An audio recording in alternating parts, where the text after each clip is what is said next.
many other components in the protocol suite for managing communications, providing higher level services.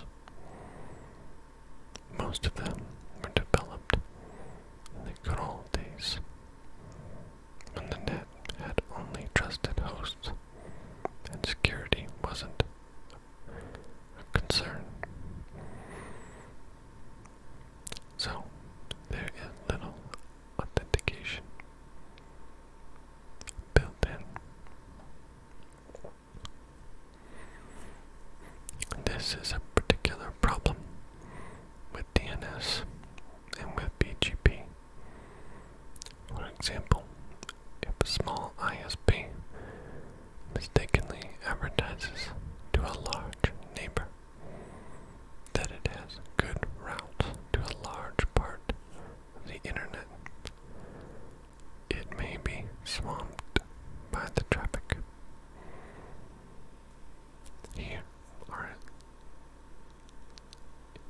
Here, at least, there are sound economic incentives in that ISPs either swap or pay for routes with their peers. BGP security is in effect bodged up using manual intervention.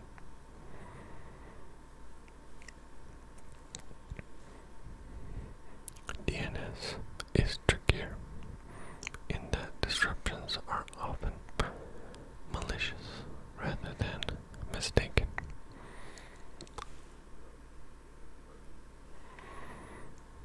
A DNS server may be fed wrong information to drive clients to a wicked website.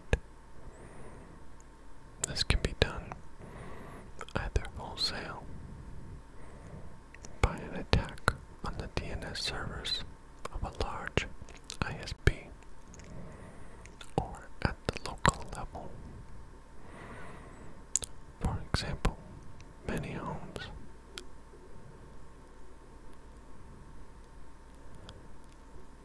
have a wireless router attached to a broadband connection, and the router contains the address of the DNS server the customer uses. In an attack called drive-by farming, the villain lures you to view a web page containing JavaScript code that sets your router's DNS server to one under his control. The effect is that next time you try to go to Citibank.com, you may be directed to a phishing site that emulates it.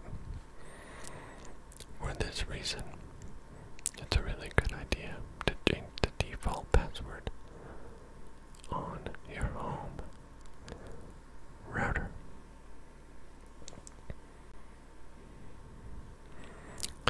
Attacks on local networks.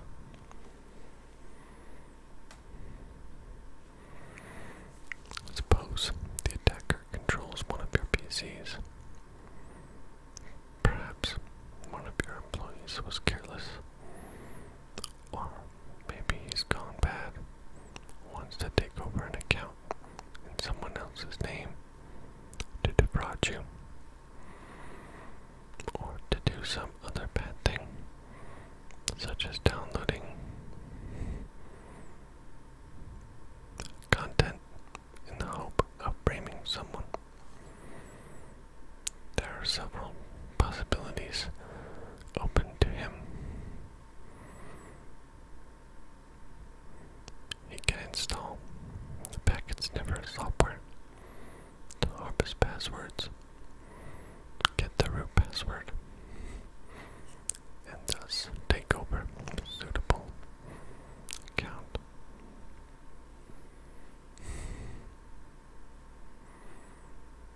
Password sniffing attacks can be blocked if you use challenge response password generators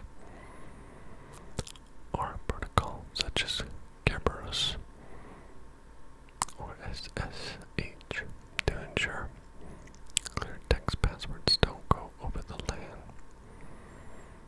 I described Kerberos in Chapter 3, and I'll describe SSH later.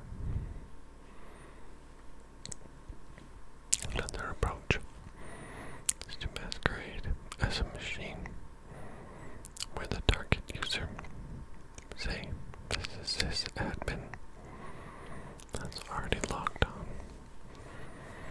It is often possible for the attacker simply to get his MAC address and IP address to those of the target.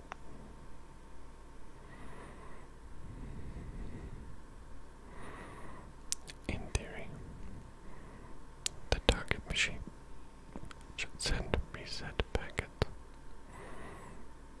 when it sees traffic to its IP address that's not in response to its own packets. But many machines nowadays have personal firewalls which throw away suspicious packets. As a result, the alarm doesn't get raised. There's a whole host of technical address hijacking attacks that work fine against old-fashioned LANs. An example I gave in the first edition of my book was that the attacker gives the wrong answers to ARP messages, claiming to be the target, and may stop the target machine noticing and raising the alarm by sending it a false subnet mask. Another possibility is to send bogus DHCP messages. Attacks like this may or may not work against a modern switch Ethernet, depending on how it's configured.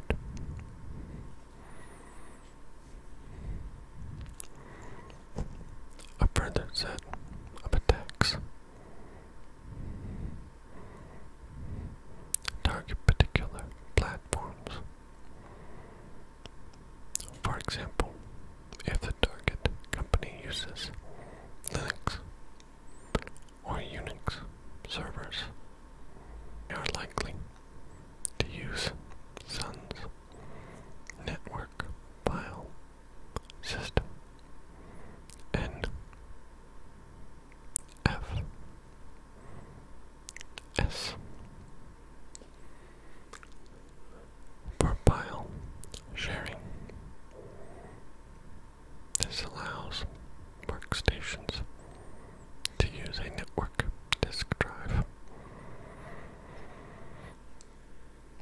as if it were a local disk that has a number of well-known vulnerabilities to attackers on the same LAN. When a volume is first mounted, the client gets a root file handle from the server. This is in effect an access ticket that refers to the root directory of the mounted file system, but that doesn't depend on the time or the server generation number and can't be revoked.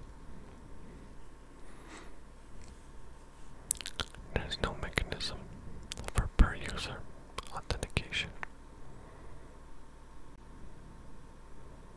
The server must trust a client completely, or not at all.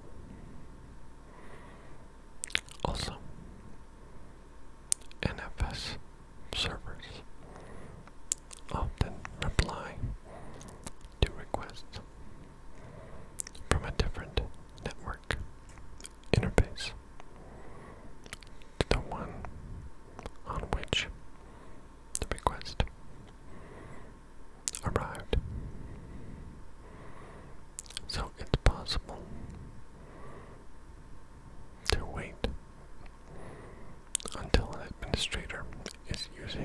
file server, and then masquerade as him to overwrite the password file. File handles can also be intercepted by network sniffing, though again, switched Ethernet makes this harder. Kerberos can be used to authenticate clients and servers, but many firms don't use it. Getting it to work in a heterogeneous environment can be difficult. So the ease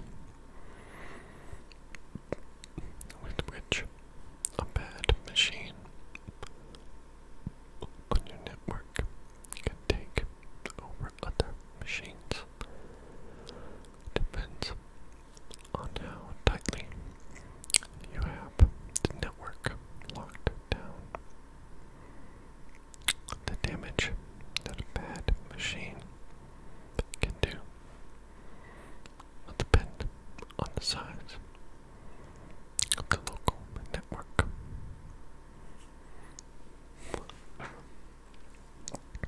There are limits to how far a sysadmin can go. A firm might need to run a complex mixture of legacy systems for which Kerberos just can't be got to work. Also, a security-conscious system administrator can impose real costs. At our lab, we argued with our sysadmins for years, trying to get access to the internet for visiting guests. While they resist on both technical protection and policy grounds, in the end, we solved the problem.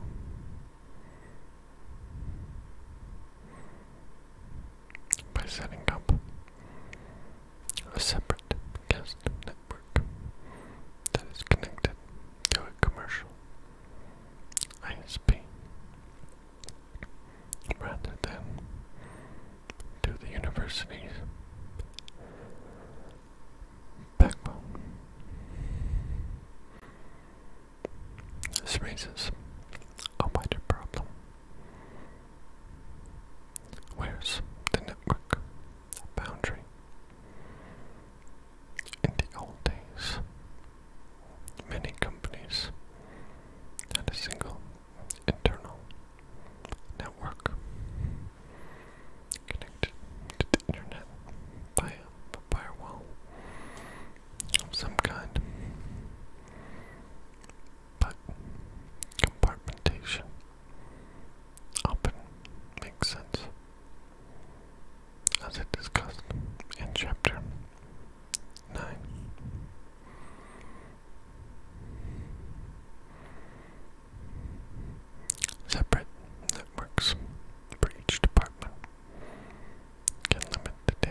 explicitly mobility and virtual networks.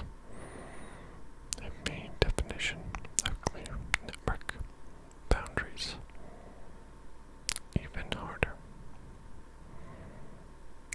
This debate goes by the buzzword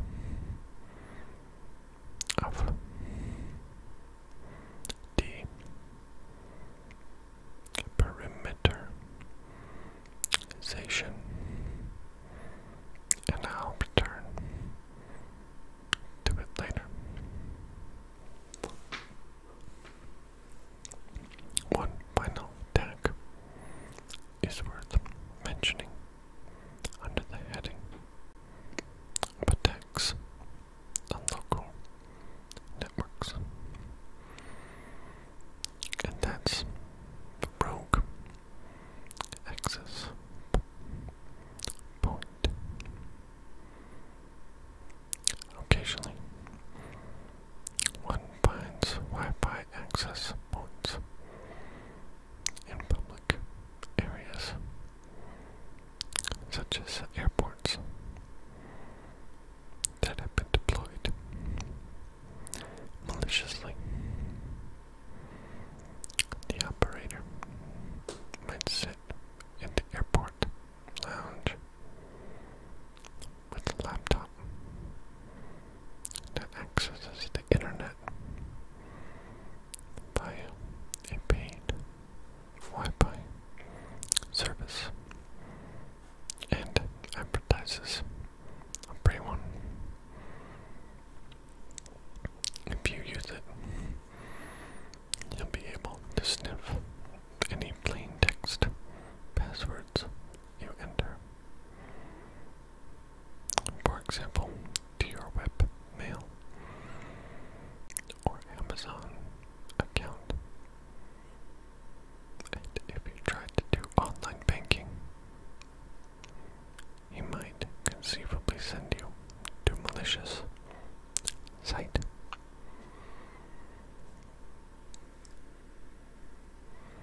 So the effects can be somewhat like drive-by farming.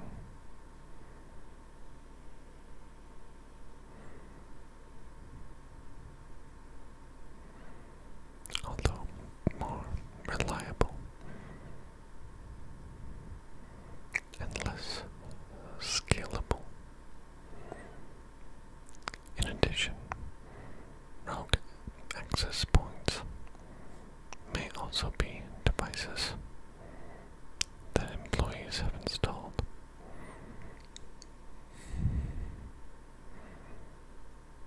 for their own convenience in defiance of corporate policy or even official nodes that have been misconfigured so that they don't encrypt the traffic.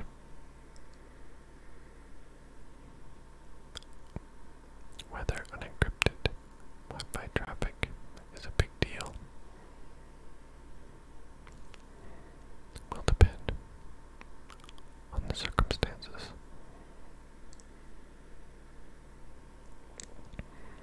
I'll discuss this in more detail later when we come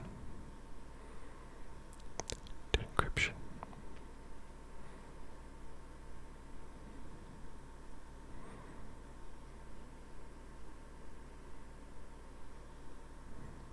I hope if you're watching this and you're still awake,